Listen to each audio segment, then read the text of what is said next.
no después de esa fecha. ¿Estamos? Y bueno, gracias por escuchar, profe. Igual quedamos 3 nosotros ya. No creo que se doble más porque ya para No, bajar no, de a lo uno, digo en general ahora. ya trabajar de a uno ya sería quizá un poco mucho, demasiado. Pero bueno, creo No, que no, vamos a no. quedar así. Perfecto. Lo digo solo para que lo tengan en cuenta todos, porque hubo algunas otras personas que nos consultaron algunas cuestiones y demás, entonces, por esto. Y no necesariamente esto implica ni tensiones, ni conflictos, ni nada. No, no, Tiene que ver con las maneras de poder organizarse mejor para trabajar. perfecto, era eso, gracias, profe. Bueno. Bueno, ¿algún otro comentario sobre trabajos o sobre cómo les está yendo con los exámenes en las otras materias? Hugo, profe, ¿me escuchas? Sí, hola Luana. Hola, profe, ¿cómo anda?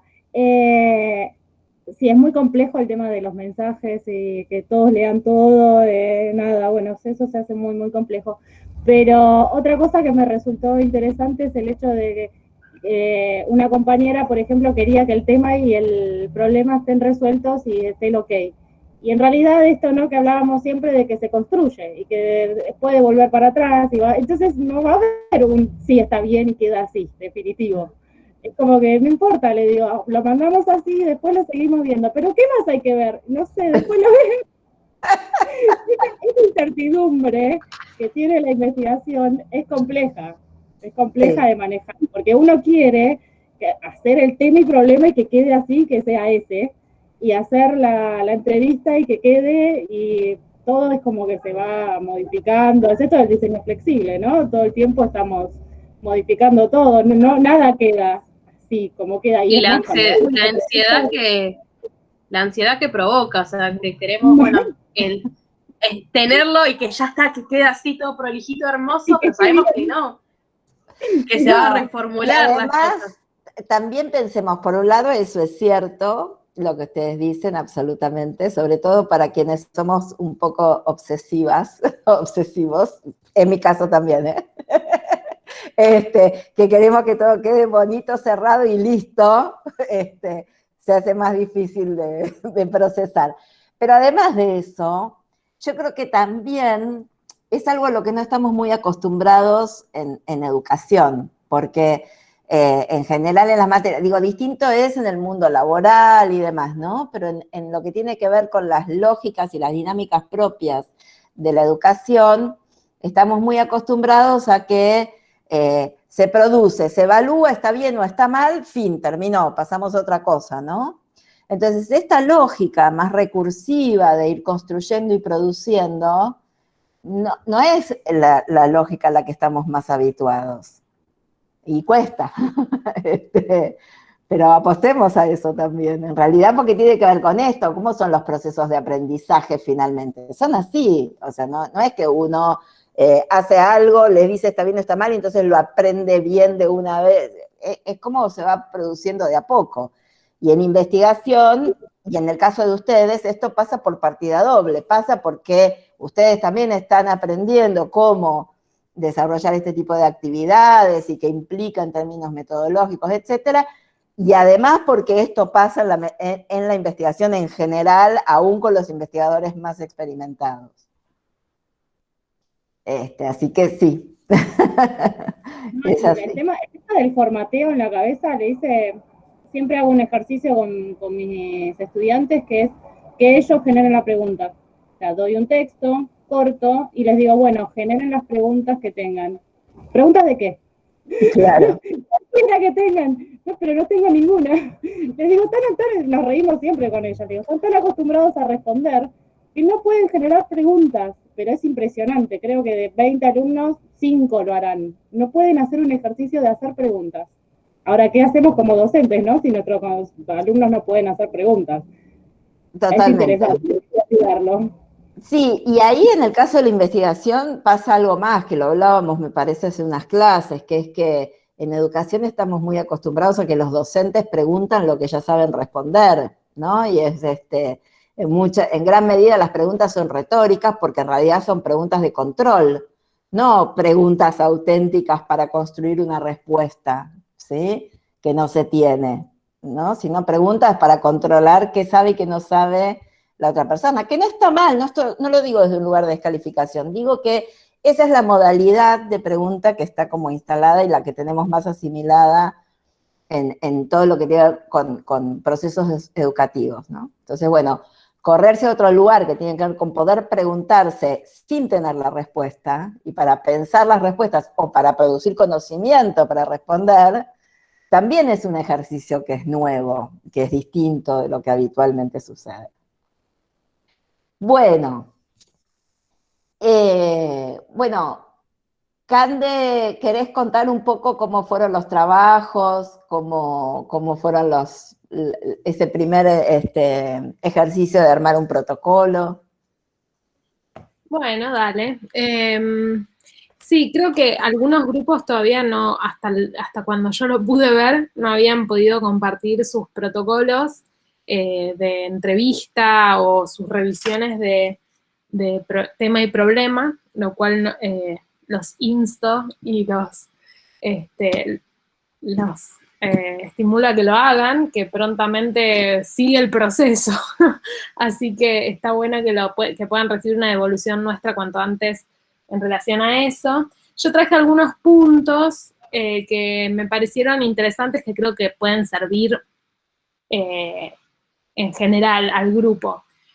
Algo que vi bastante en las entregas tiene que ver con, ahora ya tenemos tema, problema por un lado, y tenemos por el otro, por el otro lado este protocolo de entrevistas, que parecen dos cosas separadas, pero en realidad, si pensamos como venimos pensando la investigación y cada uno de sus componentes como absolutamente interrelacionados, no podemos pensarlo de manera aislada. Y en algunos casos, y es un ejercicio difícil, por eso lo traigo para que lo empecemos a tener bien en cuenta, ya lo habíamos charlado un poco la semana pasada, se perdía un poco o se perdía la coherencia o la relación entre esa pregunta, ese interrogante general al que me propongo dar respuesta, que es el problema de investigación, y las preguntas que yo hago a mis entrevistados o entrevistadas, que se supone que me van a dar información para responder a ese gran interrogante, ¿no? Entonces, si yo no encuentro una coherencia y una relación directa entre esas dos cosas, posiblemente nunca vaya a poder, o tengo que revisar mi problema de investigación y capaz me estoy haciendo mal esa pregunta, o tengo que revisar qué le estoy preguntando a mis entrevistados, porque estoy haciendo preguntas que no necesariamente me van a ayudar a responder ese interrogante general, ¿sí? Entonces ahí hay muchos casos, incluso en muchos casos era porque todavía no terminaron de afinar el problema, que estaba todavía muy abierto, muy ambiguo, entonces es como que las preguntas le salían disparadas para muchos, o sea, terminaban siendo un poco desordenada la pauta de entrevistas, ¿sí? Entonces, eso es bien importante, que vean constantemente que haya correlación entre lo que me pregunto en el problema de investigación y las preguntas específicas que yo hago, ya sea a los docentes, a estudiantes, a equipo directivo, quien sea que yo, o ambos, hay algunos grupos que eligieron entrevistar a más de un actor, ¿sí? Pero siempre tiene que ir en correlación, que creo que eso es algo bien importante. A ver, ¿qué más? No, bueno, y después en relación a las preguntas en particular y a la pauta, al protocolo de entrevistas, había muchos casos en que algunas cuestiones, como para ir trayendo, el tema de inducir una respuesta o ya de antemano sugestionar al entrevistado para que diga lo que yo quiero escuchar. Eso pasaba bastante, siempre se nos escapa, porque uno está ya con supuestos muchas veces encarando la investigación. El punto es que esos supuestos no se me cuelen para que en realidad se transformen en preguntas de confirmación de lo que yo ya creía antes. Como decía Fer, al principio tienen que ser preguntas genuinas, donde yo realmente quiero saber qué piensa el entrevistado sobre el tema, ¿no? Por ejemplo, había algunas que planteaban, ya de antemano, planteaban que ¿por qué fue negativa tu experiencia de formación virtual en la pandemia? Y ya estamos asumiendo o ya le estamos dando el pie al estudiante para que diga cosas negativas en relación a la formación recibida y tal vez estamos ya direccionando su respuesta a cosas malas en vez de preguntar por hacer preguntas sin un sesgo de qué es lo bueno y qué es lo malo. O, por ejemplo, también en algunos temas que trabajaban sobre ESI, había como indirectamente se le hacía ver al docente que enseñar ESI desde perspectivas biologicistas estaba mal. Entonces, si yo ya se lo planteo desde ese lugar, es probable que si enseño de esa manera no se anima a decírmelo. Y entonces ahí ya lo que me cuente sobre su forma de enseñar ESI va a estar limitado o sesgado, ¿no? Entonces tenemos que tratar de hacer las preguntas de una forma que no esté ya orientando una respuesta, ¿no? O generando un tipo de respuesta y no otra. Lo otro que me parecía interesante, no pasó tan a menudo, pero me parece que está bueno que lo tengan en mente, es... ¿Me dejás, Cande, hacer un comentario sobre eso que dijiste antes, tomando el ejemplo de la pregunta de ESI acerca de las perspectivas de las cuales enseña? Porque es un excelente ejemplo, digo, esto nos pasa siempre también cuando hacemos preguntas de entrevistas, ¿sí?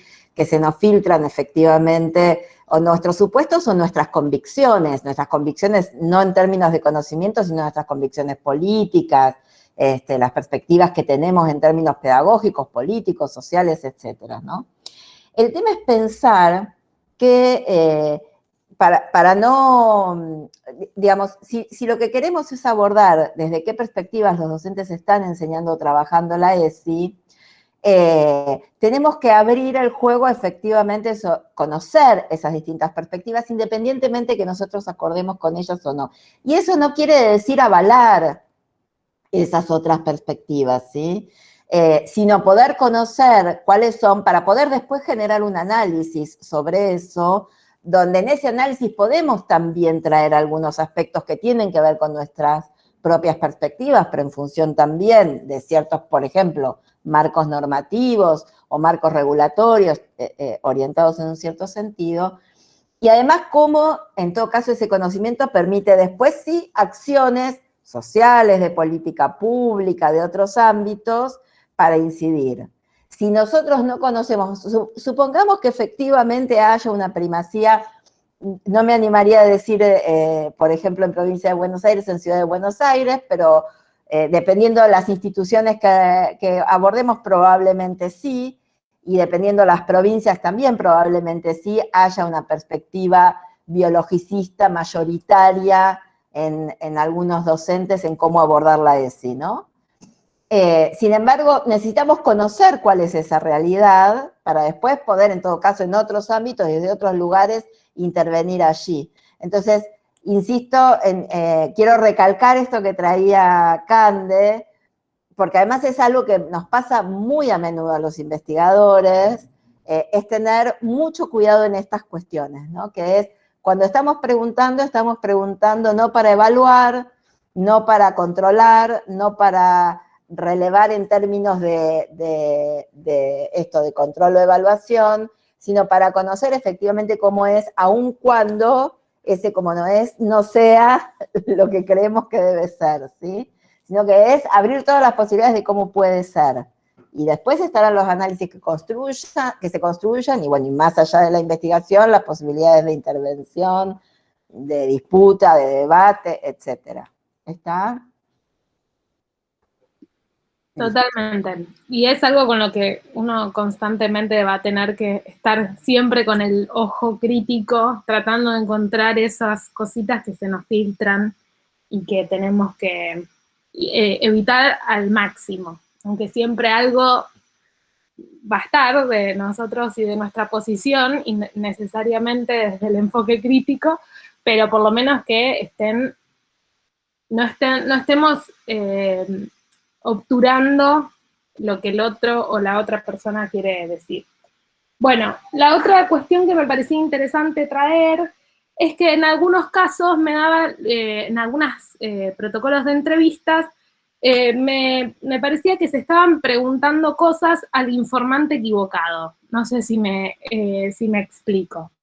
Se preguntaba, por ejemplo, en una entrevista para estudiantes, se preguntaban por cuestiones sobre legislación o política educativa, que muy probablemente nuestro informante para conocer eso no sea el estudiante, que posiblemente no tiene mucha idea de cómo se aplicó la normativa de provincia en términos de virtualización, etcétera, etcétera.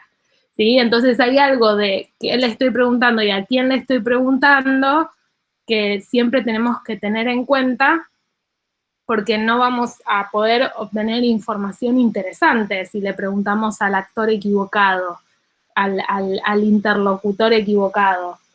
Lo otro que quería traer tiene que ver con las preguntas cerradas, que recordemos que siempre puede ser que hagamos una pregunta cerrada, pero siempre es bueno que o sea, si vas, como es una entrevista y no una encuesta, ¿sí?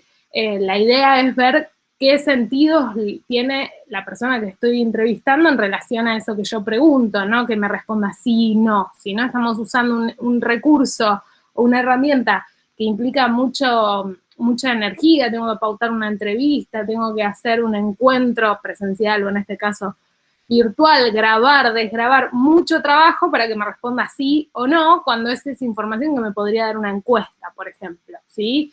Incluso había muchos casos en que había preguntas que eran más de encuesta que de entrevista, pero bueno, eso lo tiene que ver con, bueno, no es que está necesariamente mal, pero sí es algo que capaz es el instrumento, no es el instrumento más provechoso para ese tipo de preguntas, ¿sí? Entonces siempre lo interesante de la entrevista es que ellos puedan explayarse en el por qué, en el cuáles, en la descripción de cómo sucede aquello que quiero comprender y demás.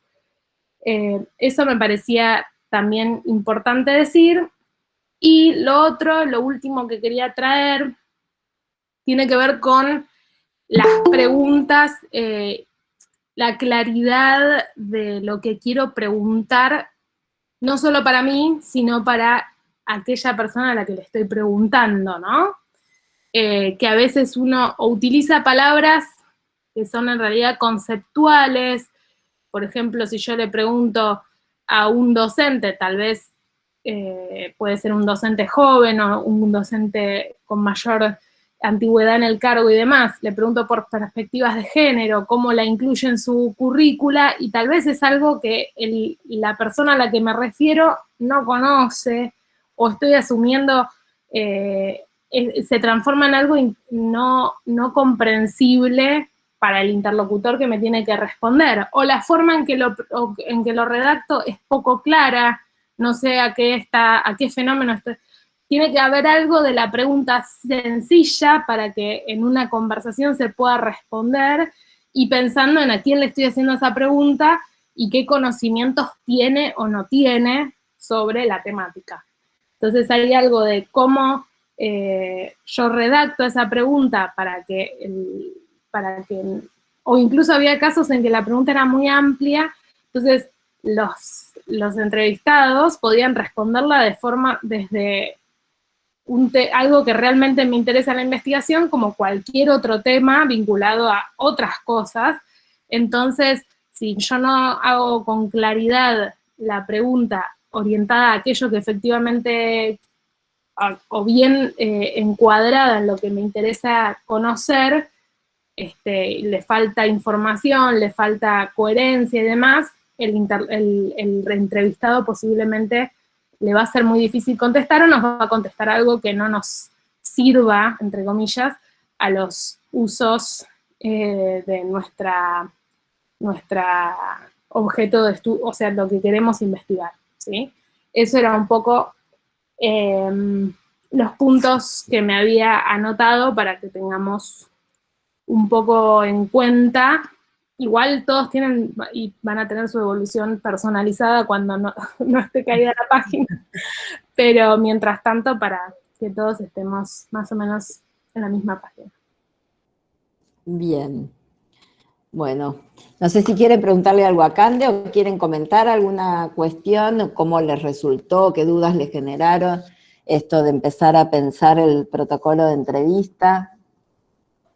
Profes, yo tengo una consulta, todavía nosotros no hicimos el protocolo, ya hoy lo vamos a entregar, pero quería consultar de ansioso. Cuando hagamos la entrevista, la idea es que nosotros la grabemos, la vayamos transcribiendo a medida que se va realizando. ¿Cómo sería esa modalidad? Eso lo vamos a ver ahora en un ratito, pero sí, la idea es que la graben y que siempre primero tienen que preguntarle al entrevistado si acepta que ustedes graben, ¿sí? Porque el entrevistado puede no querer y eso hay que respetarlo. Entonces, si el entrevistado no quiere, van a tener que ejercitar la mano mucho y tomar nota rápidamente. Pero si el entrevistado sí quiere y deja que graben, es mucho más fácil porque entonces ustedes pueden grabar con audio o si la están haciendo por plataforma, por ahí grabar directamente en video. Y entonces es más fácil porque se pueden concentrar más en la conversación, digamos, ¿sí? Pero sí, la idea es que la graben en lo posible y si no, tomar nota. Ahora vamos a ir a eso, efectivamente, a algunas pautas para la realización de las entrevistas. Sí. Una pregunta. Nosotros hicimos más o menos las preguntas, igual lo hicimos ya con este sentido de, bueno, vamos a hacer esto y probablemente haya que cambiarlo, así que nos inspiramos un poco, por demás capaz. Pero después vamos a hacer alguna entrevista, porque como aclaraba en la tarea que una encuesta, porque como aclaraba que era cualitativo, nosotros hubo muchas preguntas que no las pusimos porque las pensábamos más como para el lado de una encuesta o algo así un poco más cerrado. Sí, eso yo me di... Sí, ay, perdón, te interrumpí. No, que si no las agarrábamos e intentábamos armarlas más o menos que sirva para la entrevista. No, eso es algo que se nos pasó, que fue aclararles desde un principio, porque también eso tiene que ver con cómo definen el tema y el problema, que es que la idea es que ahora van a hacer las entrevistas, y cada integrante del grupo tiene que hacer 2 entrevistas, ¿sí? Una la van a hacer en esta semana, de acá al martes que viene, y la otra después en las 2 semanas siguientes, ¿sí? Y después de eso vamos a empezar a trabajar con las lógicas cuantitativas y ahí la idea es que también diseñen una encuesta con el mismo tema, el mismo problema, ¿sí? Es como una segunda fuente de información. Además de las entrevistas van a tener las encuestas. Entonces, diseñar una encuesta y aplicar la encuesta, cada integrante del grupo tiene que aplicar la encuesta a como mínimo 5 personas. Entonces, ¿por qué digo esto? Porque, claro, no es que cuando definen tema y problema, tiene que ser un tema y problema que puedan también aplicar encuestas. Claro. ¿Sí? Nosotros a medida que le íbamos haciendo, se nos ocurrían algunas preguntas que decíamos, uy, no las ponemos porque eran como más acotadas, claro, para poner tal vez en una entrevista, y no sabíamos si después íbamos a ponerlas en una encuesta. Va a haber una encuesta, así que esas preguntas que se les ocurran, anótenlas, pero déjenlas aparte. Ya no las anotamos, así que yo ya no me las acuerdo. Espero que alguien se las acuerde. Bueno, porque no sé. Si les surgen, anótenlas para tenerlas ya para cuando tengan que hacer el diseño de la encuesta. Lo mismo quienes pasó, como señaló recién Cande, que formularon en la entrevista preguntas que son más de tipo de encuesta, porque son con opciones de respuesta o con una respuesta más acotada, entonces sáquenlas del protocolo de entrevista pero no las pierdan, guárdenlas para tenerlas para cuando armen la encuesta, ¿sí? ¿Alguna otra duda? Perdón, estoy acá luchando con una gata que no la puedo sacar de entre medio de la compu, la pantalla y yo. Me resultó muy difícil, profe, no formular preguntas cerradas, ¿no? Las volví a leer y decía, ¿esto se contesta así? No, sí, no. Igual, Como, no sé cómo formular, es como... Hay que pensar que son preguntas siempre que son más bien del orden de por qué, cuáles, Claro, cómo. eso, una compañera me agregaba al lado, ¿por qué? Bien, sí, ese está bueno. Pero Es un además buen recurso. que empiecen, ¿sí? ¿Cómo, no sé, te resultó tal Bueno, cosa? ¿Qué opiniones tenés sobre tal otra? Sí, es más preguntas de una conversación, ¿no? claro. y Ok. también aclaro, porque había generado un poco de confusión, me parece, que algunos incluyeron, algunos grupos, preguntas del estilo de contexto a la entrevista misma. O sea, esas preguntas que Fernanda hizo referencia a la clase pasada, que tenían que ver, bueno, edad, antigüedad docente, por ejemplo, y demás, que en realidad es información, o sea, son preguntas cerradas en realidad, no tiene necesariamente sentido incluirlas en nuestra entrevista, sino que es información anexa que es importante tener para dar contexto a eso que me responde el docente, pero que no tiene que ver con mi pregunta mi problema de investigación, digamos. Entonces, eso también tengan en cuenta que es información de contexto, que nada, eso. Cintia. No, sí, respecto igual a las preguntas de contexto. A la hora de aplicar la entrevista, o sea, de realizar la entrevista, ahí sí, esas preguntas de contexto las vamos a realizar, ¿no? Sí, Sí, porque... claro, lo que pasa es que en general en el protocolo lo que se hace es armar como un encabezado, ¿sí? Que es donde están las preguntas de contexto y después empiezan lo que son las preguntas de la entrevista propiamente dicha. Claro, lo que pasaba en algunos casos era que eran 5 preguntas de contexto y te quedaban capaz 4 o 5 preguntas que realmente son para no, las preguntas de contexto no las cuenten dentro de las 10 preguntas que les sugerimos que tenga la entrevista. Porque si no les va a quedar muy cortito, o sea, les va a quedar muy poca sustancia, digamos, para después hacer el análisis de todo eso que les digan sus interlocutores. ¿Se entendió esto que decimos? O sea, esas preguntas que hacen para contextualizar la información, no las cuenten dentro de las preguntas que efectivamente hagan para juntar información para responder la pregunta problema que se formulan. Es decir, para juntar información sobre aquello que quieren investigar.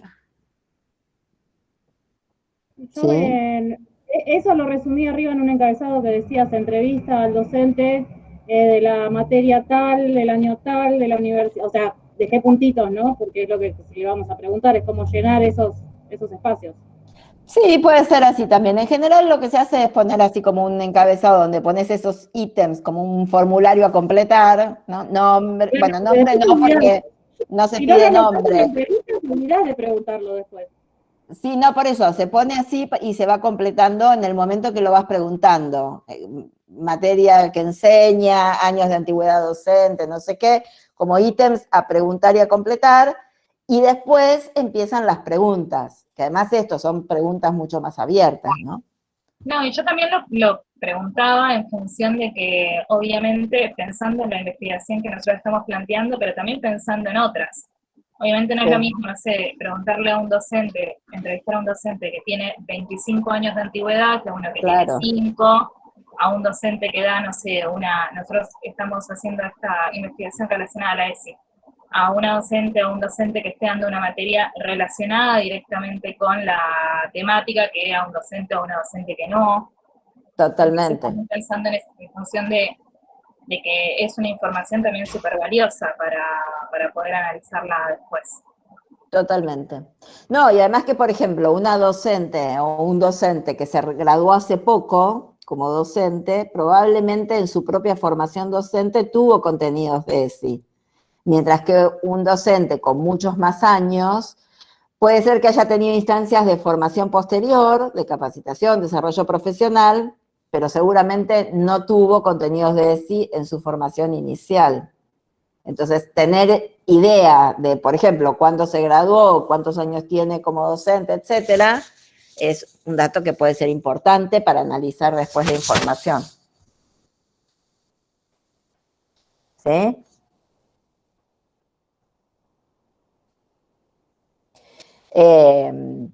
A ver, supongamos que nuestro problema o nuestro tema de investigación es, no sé, las formas de enseñanza en la continuidad pedagógica, las experiencias y formas de enseñanza en la continuidad, en el contexto de la pandemia y la continuidad pedagógica en la universidad, ¿no? Entonces, vamos a hacer una entrevista. Bueno, lo primero que tengo que hacer es explicarle a esa persona. Podríamos haber organizado una especie de juego de roles, Candes, para hacer acá.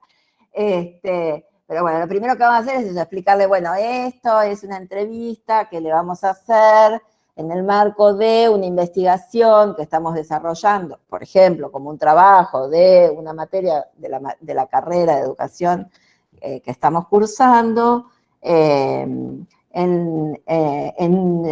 para trabajar un tema que nos proponemos investigar, que es tal y tal, ¿no?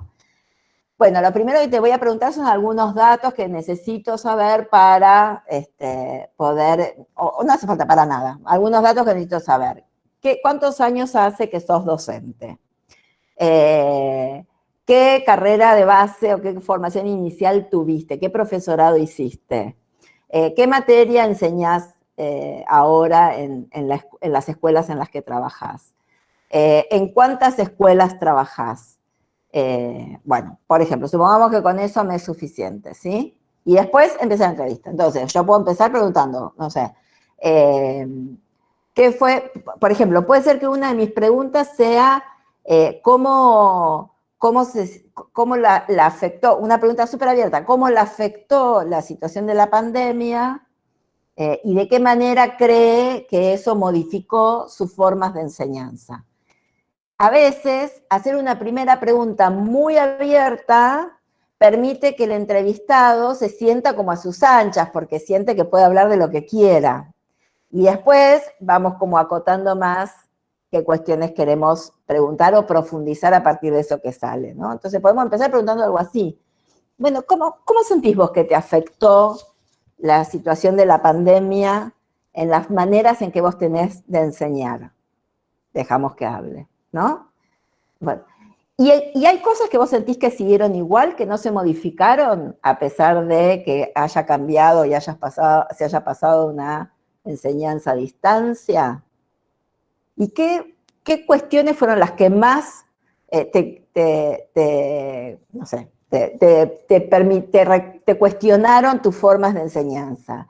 ¿Qué problemas sentís que identificaste como problemas que se te plantearon como docente en relación a la enseñanza en este nuevo contexto? Bueno, en fin, estoy poniendo ejemplos, ¿eh? Habría que sentarse y pensarlo bien. Yo estoy acá inventando, sacando la guitarra en el momento. Pero para darles ejemplos, son preguntas que tienen que habilitar a que el otro hable y nos cuente. Como cuando, qué sé yo, nos juntamos con una amiga que se fue de viaje y queremos que nos cuente del viaje. No vamos a preguntarles por sí o por no, ¿no? Bueno, contame, ¿cómo te fue? ¿Cómo te sentiste? ¿Y qué hiciste? ¿Y a dónde fuiste? ¿Y por qué fuiste acá? ¿No? Piénselo en ese sentido. Tienen que ser preguntas que inviten al otro a hablar y a contarnos. Y nosotros ponernos en ese lugar de curiosos, de querer asomarnos por la ventana a esa otra persona para conocer lo que le pasó, o lo que vivió, o lo que hizo, o lo que piensa. Sí, yo justo mientras hablabas, pensaba por un lado en el orden de las preguntas, que también fue algo que fui comentando bastante en las devoluciones, en esta idea de, bueno, abrir también, porque una vez después empieza a hacer preguntas más específicas que direccionan hacia ciertos puntos puntuales, o sea, específicos en los que queremos hacer énfasis, pero siempre es bueno tener como esa primer palabra totalmente abierta del entrevistado que dice lo que quiere sobre el tema y que también es como absolutamente no direccionada de algún punto, porque es como sale más, si yo le hago esa misma pregunta al final, tal vez me termina repitiendo las cosas específicas que yo ya le pregunté antes, en vez de que salga lo genuino, que es lo primero que se le ocurrió en relación a virtualizar su materia, por ejemplo. Eso que está bueno retomarlo. Y lo otro que pensaba es que hay veces que me daba la sensación que había como una necesidad como ya de generar la conexión entre las dos variables que yo quiero que se toquen, digamos, en el sentido de ya no se me ocurre ahora un ejemplo, pero era como en esa necesidad le termino, en vez de abrir y preguntar, bueno, ¿cómo fue tu experiencia en relación a tal tema? Y plantearlo como más abierto, lo termino cerrando por querer, como tener la respuesta exacta. Está siendo medio confuso porque voy a ir a buscar un ejemplo si la plataforma no se cayó, para contarles con un ejemplo, porque si no, no se entiende. Pero bueno, porque a veces es mejor abrir y preguntar más abierto y que la respuesta que yo estoy esperando después va a salir de la relación entre la respuesta que me da a una pregunta a otra. No tiene que darme todo junto en una misma pregunta, cerradito, lo que yo quiero escuchar, ¿se entiende? Como que hay veces dejar hablar y que surja naturalmente en la conversación es como más interesante y más rico que cuando uno lo trata de forzar con preguntas un poco encorsetadas, por así decirlo. Ya voy a buscar un ejemplo para que se entienda mejor. ¿Qué otras cosas surgieron del momento de estar pensando el protocolo de entrevista? ¿O dudas o dificultades? ¿O cosas que les entusiasmaron?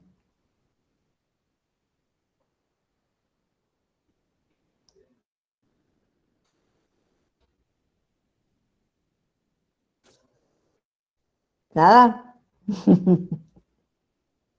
Bueno, seguimos entonces mientras Cande sigue buscando. ¿Ya encontraste, Cande, o todavía no? Ya, te interrumpo cualquier cosa. Si la bueno, dale. Bueno, lo importante es esto, cuando empezamos a pensar las preguntas y empezamos a pensar a quiénes vamos a entrevistar, es decir, en realidad lo que estamos pensando cuando pensamos eso es cuál va a ser nuestra fuente de información, si un estudiante, si un docente, si un papá, si una mamá, si alguien que trabaja en la administración pública, si alguien que define políticas, si, no sé, un vecino, en fin, ¿cuál va a ser nuestra fuente de información? ¿Y qué tipo de información queremos juntar? O sea, más allá de la cuestión más genérica, información cualitativa, ¿no? Etcétera. Porque, claro, a la hora de pensar las preguntas, en definitiva, lo que estamos definiendo es eso, qué información estamos buscando levantar. Y al definir eso mismo nos va ayudando a ir precisando nuestro tema y nuestro problema. Por eso es que es importante ir y volver todo el tiempo. Y esto que señalaba Cande antes, que es que a veces pasa que empezamos a pensar las preguntas y nos vamos corriendo del tema y del problema. Es como que el foco se nos va yendo para otro lado. Entonces, por eso también es importante ir y volver, o para tener el cuidado de volver a poner el foco donde tiene que ir, o para decir, no, en realidad ahora me doy cuenta que me interesa más ir por este lado, pero entonces tengo que reformular el tema y el problema. ¿Sí? Lo que sí es importante es que tiene que haber una relación muy clara entre tema, problema y lo que estoy preguntando en el protocolo de entrevista. No lo que estoy preguntando por lo que cada pregunta individualmente me diga, sino por lo que el conjunto me da pauta de que efectivamente me permita recoger información vinculado con eso que me estoy preguntando y con ese tema. ¿Sí?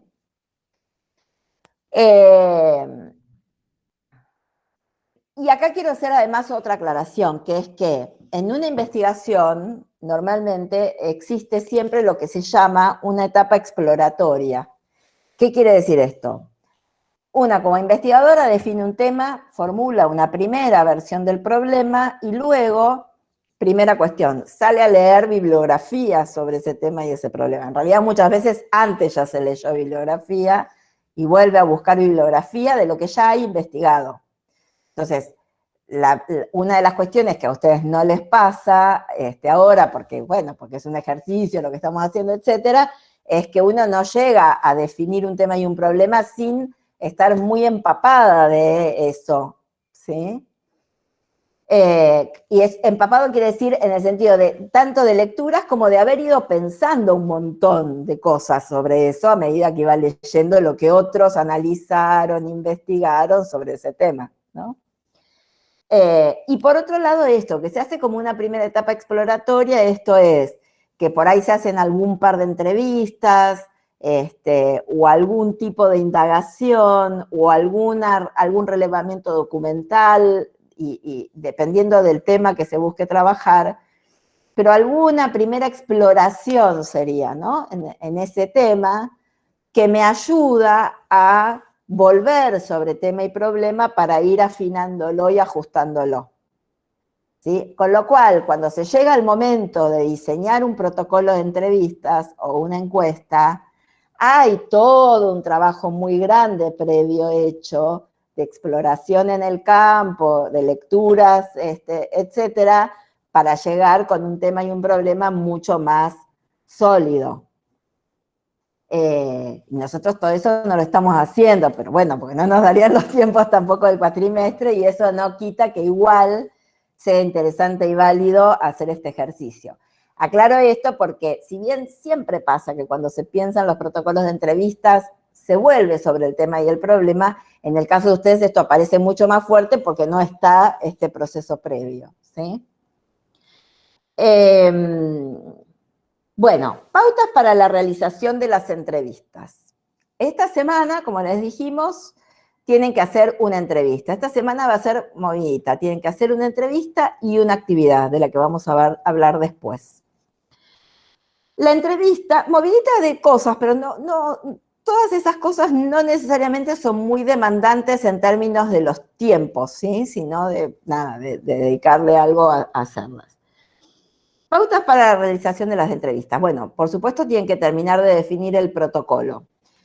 Pero el primer consejo, pauta, tip para hacer las entrevistas, y no lo van a encontrar en ningún libro de esto, pero es fundamental, es generar empatía con el entrevistado.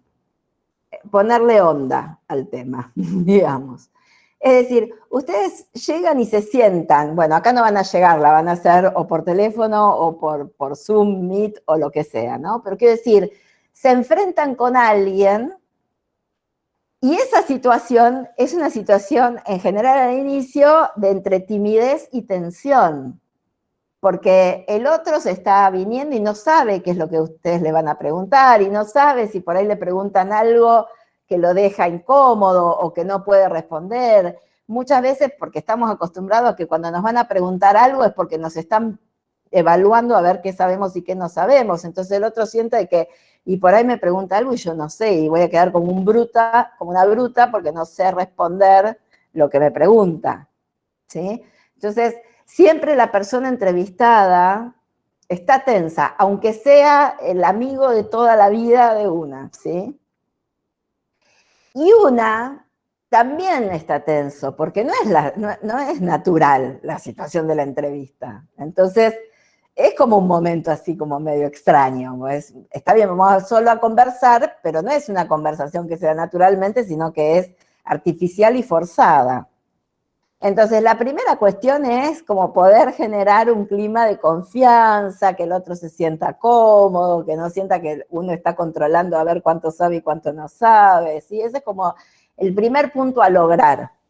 A veces, digo, me ha pasado en investigaciones de sentir que la entrevista estaba siendo así dura, que el otro estaba tan tenso y tan nervioso que no terminaba de largar nada, con lo cual, en el medio de la entrevista, o a empezar la entrevista, opté por aflojar, preguntarle de cosas que nada que ver, hacer un chiste, hacer algún comentario que nada que ver, solo para distender el clima y permitir después retomar el tema de una manera más fluida, ¿sí? Y más abierta.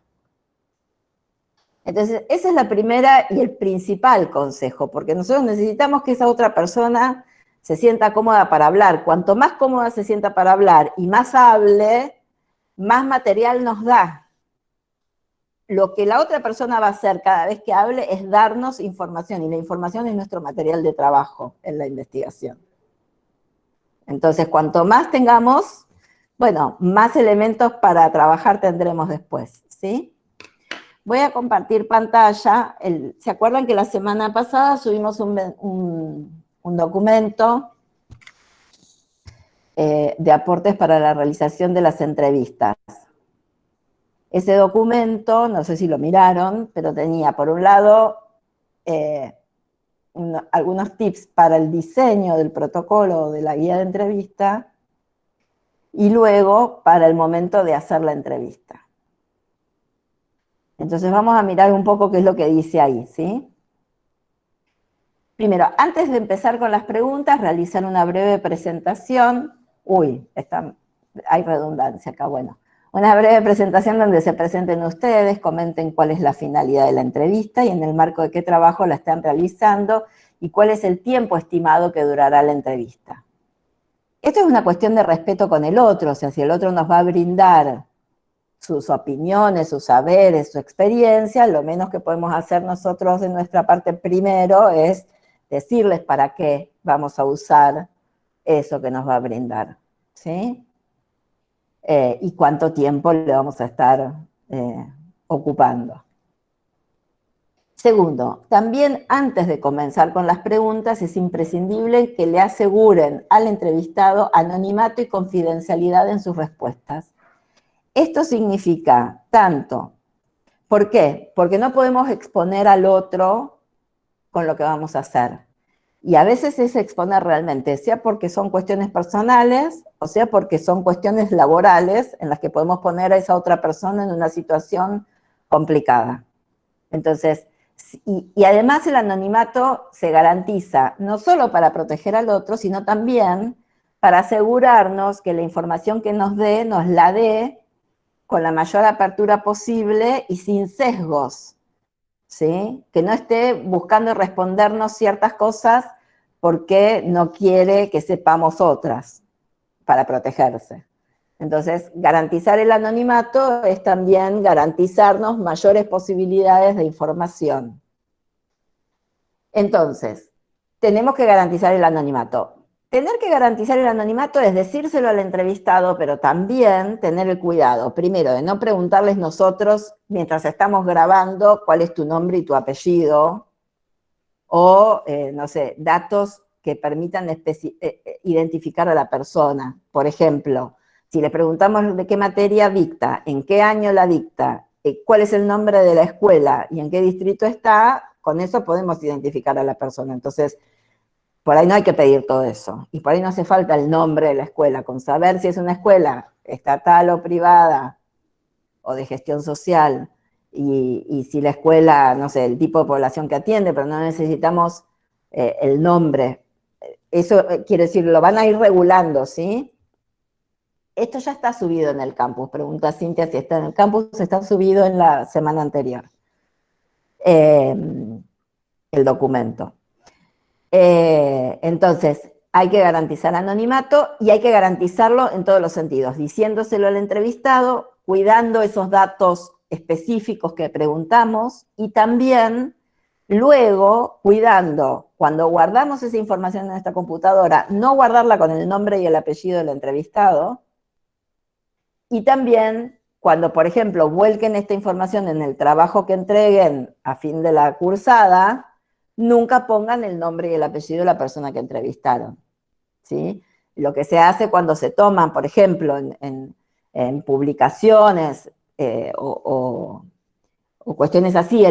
La actividad que van a tener que hacer esta semana implica leer un artículo de una investigación que transcribe trozos de entrevistas realizadas. Y aparece entre paréntesis el nombre, qué sé yo, Pepe, estudiante de segundo año. Bueno, ese Pepe es un nombre de fantasía, no es el nombre real. Entonces se ponen nombres de fantasía, o se pone entrevistado 1, entrevistado 2, entrevistado 3, o estudiante 1, estudiante 2, estudiante 3, docente 1, docente 2, docente 3, ¿sí? Pero se busca poner de un modo que no permite identificar de quién son esas palabras. Bueno, eso respecto del anonimato.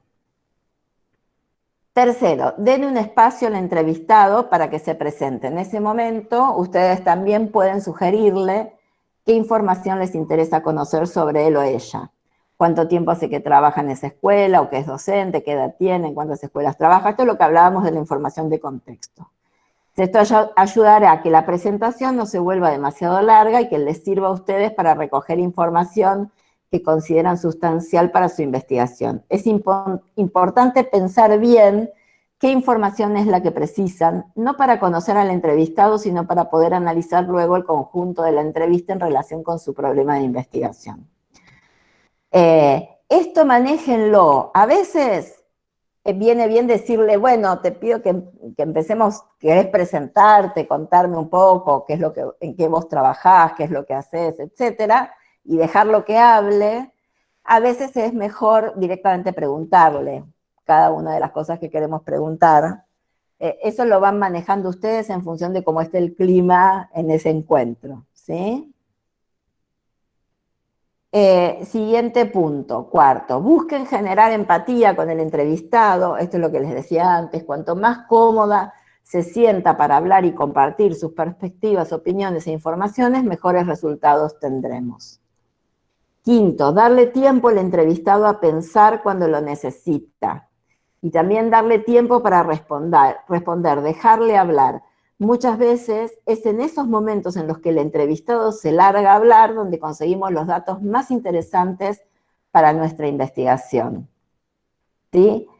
Y esto es algo que hay que aprender a hacerlo, porque en general muchas veces cuando estamos entrevistando es como que sentimos que tenemos la responsabilidad de cómo transcurre esa conversación. Y cuando tenemos la responsabilidad de cómo va esa conversación, cada tiempo vacío sentimos que es como que no está bien, que tenemos que ocuparlo. Y a veces eso es contraproducente, porque es mejor darle un tiempo para que piense lo que nos quiere responder, para que agregue todo lo que quiere agregar, para que nos cuente todo lo que nos quiera contar. Total, después, la información que tengamos, podemos decidir no usarla porque no nos sirve. Pero no sabemos si de anticipado lo cortamos, si en eso que nos iba a decir por ahí venía algo que era súper interesante. ¿Sí? Por eso, parte de la entrevista de lo que se trata es de hacer que el otro hable, lo más que pueda, lo más que logremos que hable.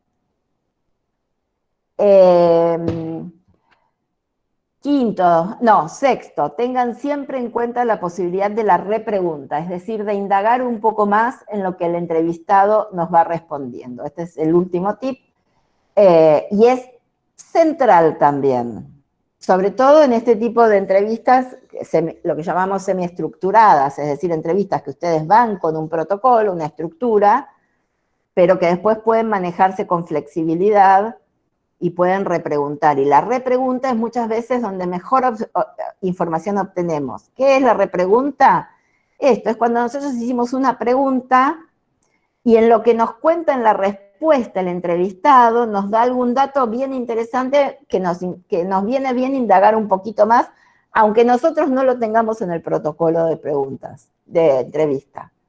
Entonces volvemos a preguntar sobre eso. Ah, qué interesante esto que me contás. ¿Cómo me lo contás? ¿Me explicás un poco más? ¿Me contás un poco más? ¿Cómo fue que se te ocurrió hacer esto? ¿Sí? Ese tipo de cosas sirven. Lo mismo que esto de decirle, qué interesante, qué bueno, aunque no les parezca nada interesante, no importa eso, porque el punto es que el otro se sienta animado y en confianza de hablar. ¿Sí? Bueno, dejo de presentar. El documento, como ya dijimos, lo tienen en el campus. Y la otra cosa que ahí no está puesto, pero que si van a grabar es importante hacerlo, es que a la vez que le garantizan y prometen anonimato, le preguntan si pueden grabar antes de empezar a grabar, ¿sí? El orden mejor, creo yo, sería que ustedes se presenten, que expliquen para qué es esta entrevista, que le expliquen más o menos cuánto puede llegar a durar, que va a ser una conversación, digo, amable y que no, y que pueden sentirse en total confianza, que les van a garantizar anonimato, que esto no va a aparecer registrado en ningún lado con su nombre y su apellido, ni con ningún dato que permita identificar quién dijo lo que dice, y si pueden grabar. Entonces recién ahí, cuando les dé el ok, o ella les dé el ok, recién ahí ponen a grabar, ¿sí? Y tengan siempre un backup, porque siempre, siempre puede fallar. A mí me pasó en una de las primeras experiencias de investigación, hace muchos años de esto, no había ni Meet ni nada de todo esto, ¿no? Grabábamos con grabador de cassette, imagínense. No había celulares que graben tampoco, estoy hablando del año, no sé, 2000. Hace 20 años atrás, 20 y pico años atrás. Y era unas entrevistas que yo había tenido que ir a hacer a Mendoza, porque era sobre una política, estaba investigando un tipo de políticas en distintas provincias, y en ese momento estaba haciendo el campo sobre una política de Mendoza, escuelas creativas se llamaba. Y bueno, y estaba haciendo una entrevista que era re importante porque era quien había coordinado el proyecto de esa política en el Ministerio de Educación. Quiero decir que no es que podía entrevistar a otros más, era esa persona y esa persona. Y entonces yo me llevé el grabador de cassette y un grabador digital para grabar con los dos, por las dudas. Y resultó que se quedó el grabador de cassette sin pilas, se le acabaron las pilas, y eran pilas nuevas, o sea, no era algo que yo podía anticipar, pero pasó, y al grabador digital se le llenó la memoria en la mitad de la entrevista y dejó de grabar, y yo no me di cuenta porque era, bueno, un grabador viejo, digital, pero viejo, que no era claro, no era muy evidente el visor, entonces no se veía. Con lo cual, me quedé sin registro. Había sido una parte, fue una entrevista de como de 1 hora y media, y tenía grabada la mitad. Así que siempre, siempre puede fallar, con lo cual les recomiendo que, por ejemplo, si la van a hacer por Meet, por ejemplo, pueden grabar. Bueno, Meet depende si pueden grabar o no según el tipo de Gmail que tengan, ¿no? Pero digo, en una plataforma virtual pueden filmar con video y además ponerse el celular a grabar en paralelo, ¿sí? O poner dos instrumentos de grabación al mismo tiempo, uno de la compu y otro del celular. Profesora, consulta. Sí. Guillermo, nuevamente, acá ya estoy en mi casa. Sí, ya llegaste, qué bien. Te acompañamos en el regreso. Sí. Consulta, profe, yo ya hice en el profesorado algunas entrevistas y trabajos de investigación, sí, incluso para el también. Si el entrevistado no quiere que lo graben, y por ejemplo, y más estamos en el contexto de la pandemia, por ejemplo, que tenemos la entrevista y el entrevistado dice, bueno, mira, vos pasame la guía de preguntas o charlamos por teléfono, sí, y yo te voy respondiendo, o por ejemplo te mando audio de WhatsApp, ¿no hay inconveniente con eso? Sí, no manden la guía de preguntas antes, porque no es lo mismo. O sea, la opción que algunos por ahí les dicen, mándame la guía de preguntas y yo te mando mensajitos grabados con las respuestas. No, porque no es lo mismo. De una pregunta, sí. No, porque no es lo mismo, por esto mismo que yo les decía, porque cuando ustedes hacen la entrevista, le pueden repreguntar sobre alguna cosa, etcétera. Entonces la entrevista es un momento de encuentro y conversación. Puede ser por teléfono, puede ser por WhatsApp, videollamada, puede ser por Meet, puede ser por Zoom, puede ser presencial en una plaza guardando los 2 metros de distancia. ¿Sí? Listo. Pero es un momento de encuentro, están al mismo tiempo conversando. Listo, y si no quiere que lo grabamos, subimos las transcripciones escritas al... Si no quieren que lo graben, van anotando, en el momento van anotando todo lo que les va respondiendo y después lo pasan en limpio y lo suben. Pero por ahora no lo van a tener que subir al campus. Por ahora lo que tienen es que tener la entrevista hecha, con las notas escritas o la grabación. Sí, una vez nos pasó en el profesorado, teníamos un profesor que había escrito un par de libros y fuimos a un seminario en Cava y entrevistamos a un historiador, no muy conocido, pero entrevistamos a un historiador y una de las pautas que teníamos que hacer era hacer una entrevista y él no permitió que lo grabáramos, ni con audio, ni con video, nada, y bueno, tuvimos que poner a escribir ahí, pero estuvo buena la entrevista, sería buena, salió buena. Sí, cuando hay que escribir es cansador, pero se puede. Sí, sí. Bueno, listo, era eso. Gracias. Sí, sí, a veces pasa eso, que no quieren que los graben y bueno, nada, se toma nota rápidamente y listo. Lo mismo si le llegara a pasar esto como pasó a mí, digo que se dan cuenta que no grabó, bueno, se sientan en el momento y transcriben todo lo que se acuerden de cómo fue la entrevista, ¿sí? Porque además cuando pasa el tiempo una se va olvidando lo que sucedió. ¿Está? Bueno, ¿alguna pregunta? ¿No? Bien, entonces, lo que van a tener que hacer es cada uno y cada una, es decir, cada integrante del grupo, de acá al martes que viene, hacer una entrevista. ¿Sí? Una sola por ahora. El martes nos vamos a juntar, vemos cómo fue, cómo funcionó eso de hacer la entrevista, qué les pasó, etcétera, y después van a hacer la otra. ¿Transcribida, profe? No, por ahora no. Si la quieren ya transcribir, lo pueden hacer. Siempre es bueno desgrabarla rápido, porque una se acuerda de ciertas cosas que por ahí en la grabación no se entiende bien lo que dice. Pero entiendo que por ahí es mucho en una semana, entonces si no la pueden ya desgrabar, no se preocupen, lo hacen en las 2 semanas que siguen. La otra cosa que van a hacer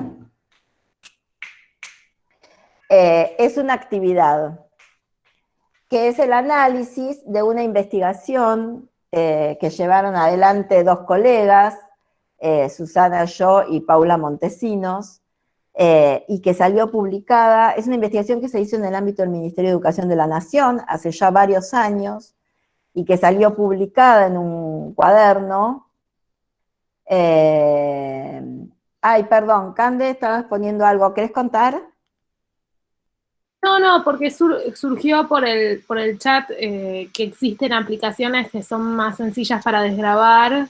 Entonces les estaba pasando como una aplicación que yo uso bastante que te permite como recuperar los segunditos previos cuando pusiste pausa, te reduce la velocidad de la persona que habla para poder como transcribir más fácil. Es una pavada, ni siquiera es para esta etapa, pero les puede servir. Mira, no las conocía. Yo hace muchos años que no desgrabo las entrevistas. Les soy franca porque las hace otra gente del equipo, pero me he pasado muchas horas desgrabando entrevistas y luchando con las grabaciones. Qué bueno esos instrumentos, la verdad que está bárbaro. Excelente. Bueno, explórenlas y cualquier duda le preguntan a Cande, porque yo no las conozco, pero las voy a explorar con ustedes. Bueno, les decía, la otra actividad que van a hacer esta semana es trabajar con este artículo que surge, que en realidad tiene los resultados de una investigación que se llevaron adelante. El artículo se llama Los sentidos de la obligatoriedad.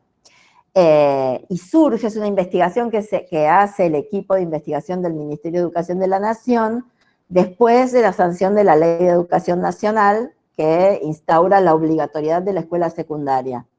Entonces, unos años después, llevan adelante, no mucho tiempo después, pero un tiempo después, llevan adelante esta investigación justamente indagando esto. Bueno, ¿cómo se entiende la obligatoriedad de la escuela secundaria por los distintos actores de la comunidad educativa? Esa investigación tuvo unos resultados que son los que están en ese artículo que ustedes tienen que leer.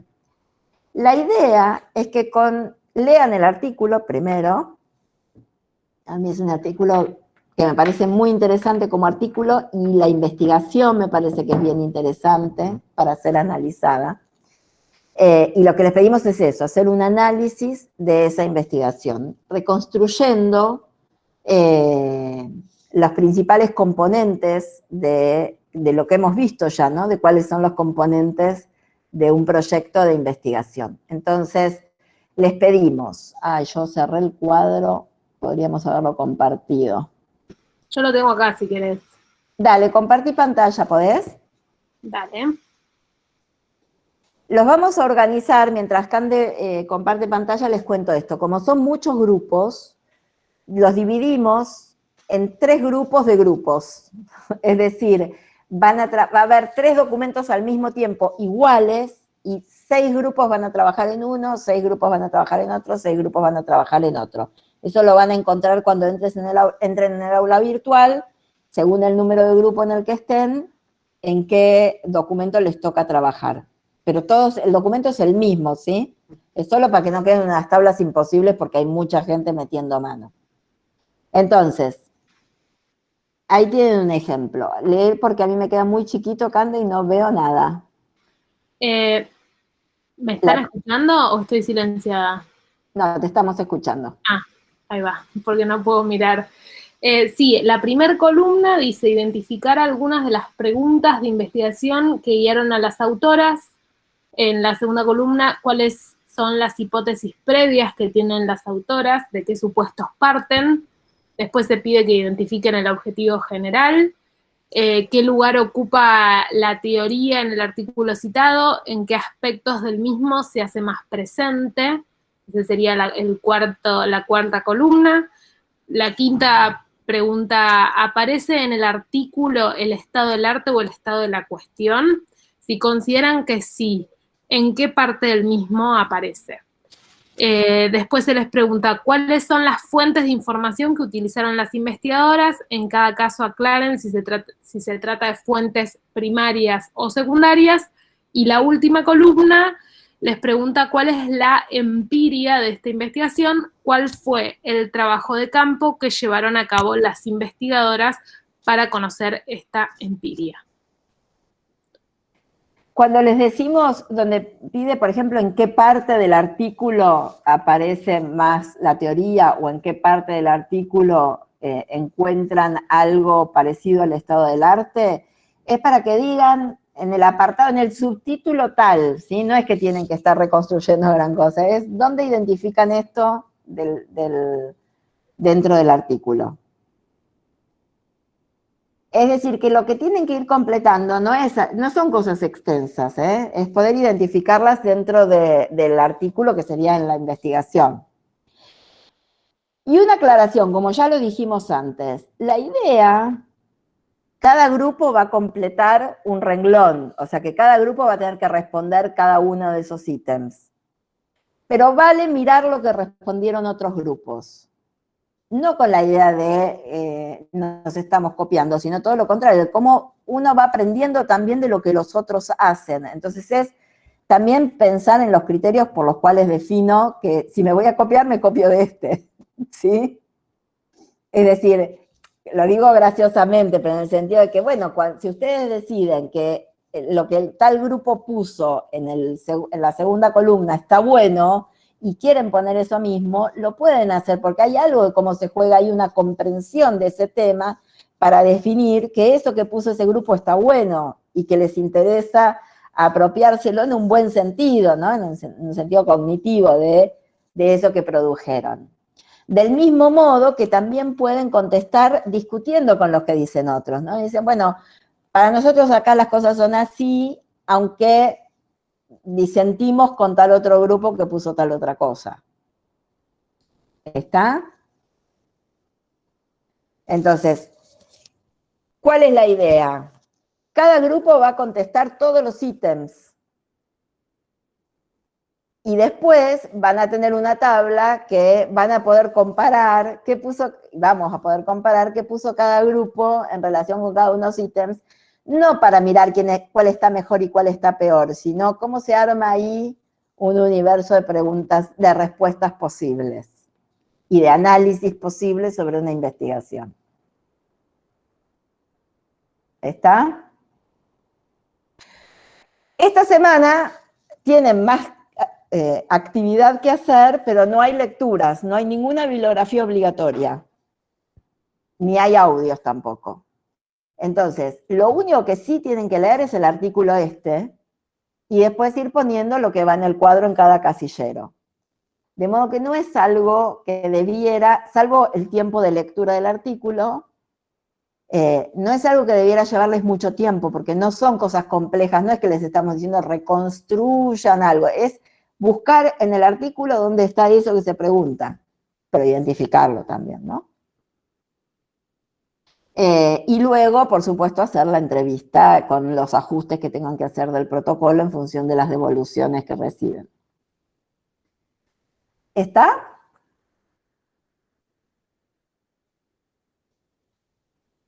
El artículo está en el campus. Los cuadros tienen el acceso al Drive donde está el cuadro que va a completar cada grupo de grupos. Está en el campus, pero te los está pasando aquí Cande también. Sí, los pedimos más que nada por si el campus sigue caído durante la semana para poder adelantar. Y el artículo se los podemos mandar por acá también, ¿lo tenés ahí a mano, Cande? Genial. Entonces ya también lo tienen ahí. Cópiense ahora los links, porque después cuando terminemos con la reunión, si no, no lo van a tener a mano. ¿Preguntas, comentarios? ¿Quejas?